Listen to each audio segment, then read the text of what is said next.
Olá, gente, tudo bem? Aqui é a pastora Gláucia e a gente está começando o nosso curso de Antropologia Teológica. Já ouviu falar sobre essa disciplina? Já leu alguma coisa? Já escutou alguma coisa sobre isso?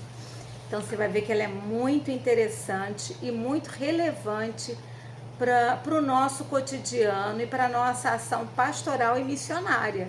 Isso mesmo. A antropologia teológica, já já eu vou dizer o que ela vai trabalhar e como ela vai ser importante.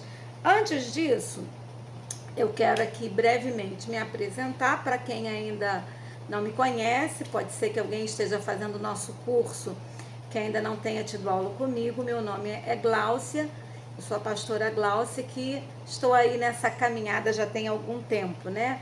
Eu fiz esse ano 30 anos de ministério pastoral e é uma caminhada muito importante quando a gente recebe o chamado do Senhor, o convite do Senhor para um ministério tão específico. No meu caso, eu ainda era juvenil quando o Senhor me fez esse chamado.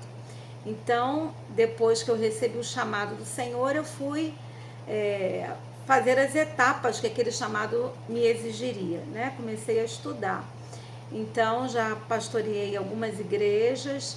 No início, embora fosse casada, eu pastoreava separadamente do meu esposo, que também é pastor Carlos Henrique. E muitas pessoas acham isso até, mas que coisa estranha, que coisa difícil. Eu acho que foi uma coisa maravilhosa. Por quê? Porque quando a gente, no início da caminhada do ministério pastoral, pode trabalhar separado do cônjuge, né? No meu caso, é muito importante para a gente adquirir ou construir uma identidade pastoral. Quando você trabalha logo do início, pelo menos essa foi a minha experiência, né? Não significa que seja a realidade para todo mundo, mas você acaba se apoiando muito no seu cônjuge e aí você talvez deixe de desenvolver algumas áreas do ministério pastoral que quando você está sozinho você precisa realizar. Então, se você gosta ou não, você tem que visitar. Se você gosta ou não, você vai no hospital, você vai levar ceia, você expulsa demônio, você ora pelo doente, você prepara sermão. Então, você tem que jogar em todas as posições do futebol. Às vezes, é quase certo que sim, quando você trabalha já direto com o cônjuge, você separa. Você faz isso e ele faz aquilo. Então, eu entendo que para o meu amadurecimento pastoral foi muito importante esse início, onde ele trabalhava numa igreja e eu trabalhava em outra igreja, inclusive em distritos diferentes. E quando a gente chegava em casa, a gente compartilhava como é que havia sido as experiências. Talvez o único ponto mais difícil é Natal e Ano Novo, que a gente passava cada um na sua respectiva igreja, mas depois a gente se encontrava em casa e estava tudo certo. Depois disso, aí sim, quando os filhos começaram a nascer, eu tenho 3 filhos, né? O Carlos Vitor, meu primogênito, a Stephanie e o Pedro Henrique. Então, depois sim, quando eles começaram a nascer, aí o bispo me deu a opção de estar trabalhando junto com o meu esposo. E aí eu achei que era o momento certo e nós começamos desde então a trabalhar na mesma igreja local. Além disso, para vocês me conhecerem também um pouquinho, sobre a minha formação acadêmica. Então, quando ainda adolescente, eu optei em fazer formação de professores, na época a gente chamava normal. E aí eu ingressei nessa área docente desde muito jovenzinha, né? Fiz o normal, fiz o adicional para pré-escola. Então eu trabalhei em todos os segmentos: creche, pré-escola, Fundamental 1, Fundamental 2, ensino médio e nível superior na área da teologia, né? Eu fiz, além da teologia, na época seminário, depois eu fiz a convalidação teológica como graduação de teologia, reconhecido pelo MEC.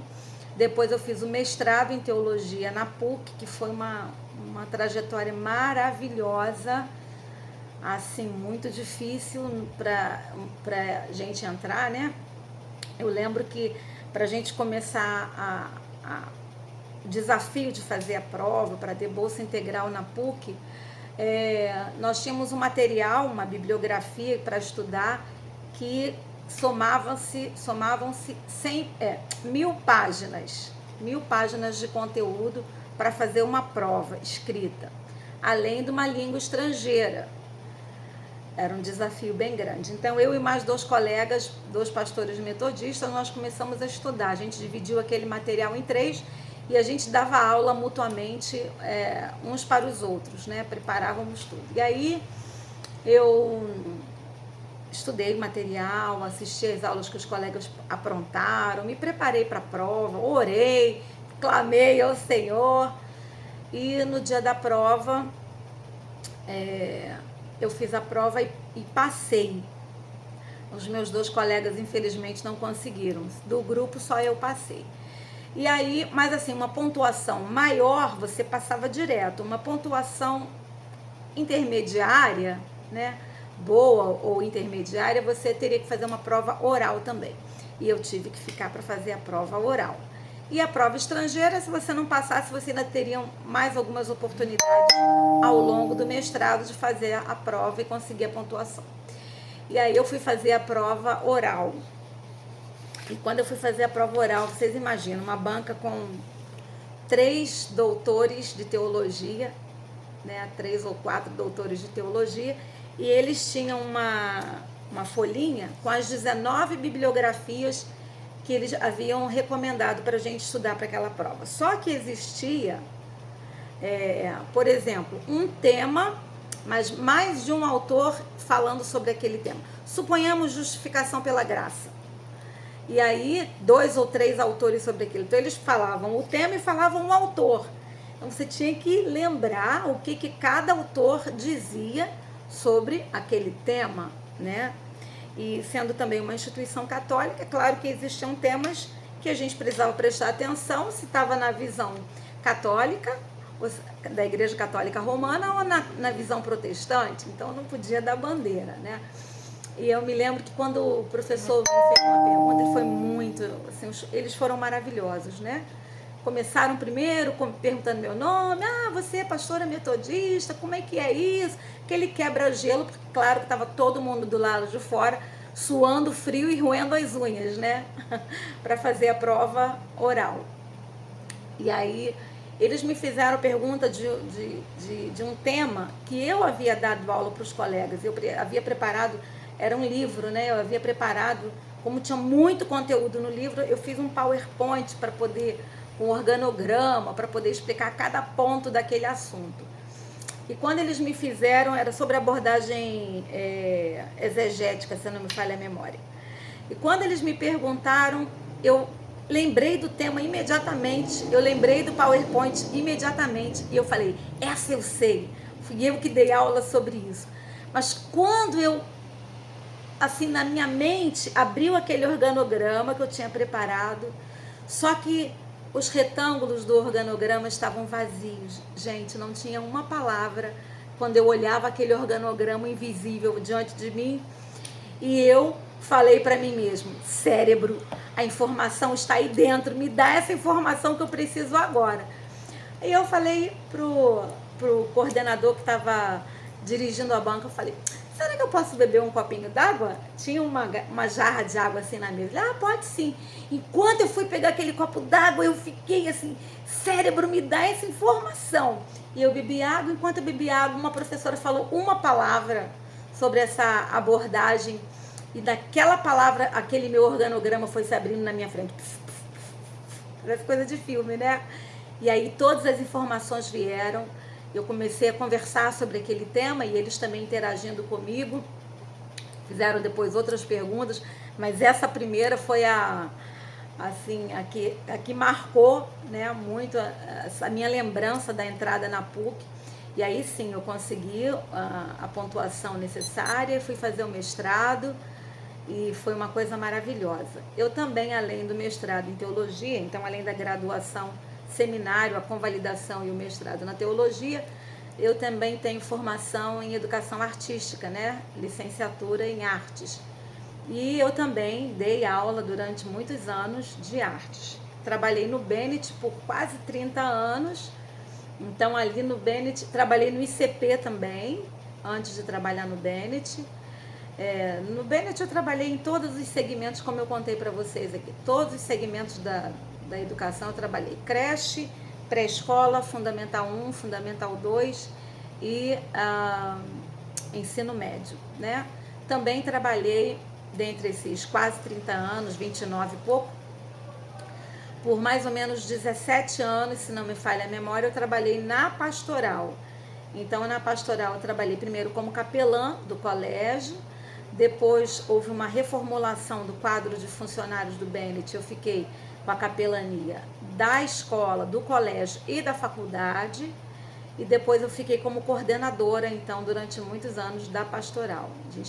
A gente trabalhava colégio e universidade. Foi um tempo muitíssimo rico e assim que eu me dediquei profundamente. Na verdade, tudo que eu faço eu gosto de fazer dedicadamente, porque o resultado me alegra, né? E eu acho que quando você trabalha e você tem um resultado que você fica satisfeita, realizado, isso é a melhor coisa. Acho que é muito triste quando você trabalha em alguma coisa e aquilo ali é um peso, né? Então, fizemos coisas extraordinárias, fizemos convênio com o Degase para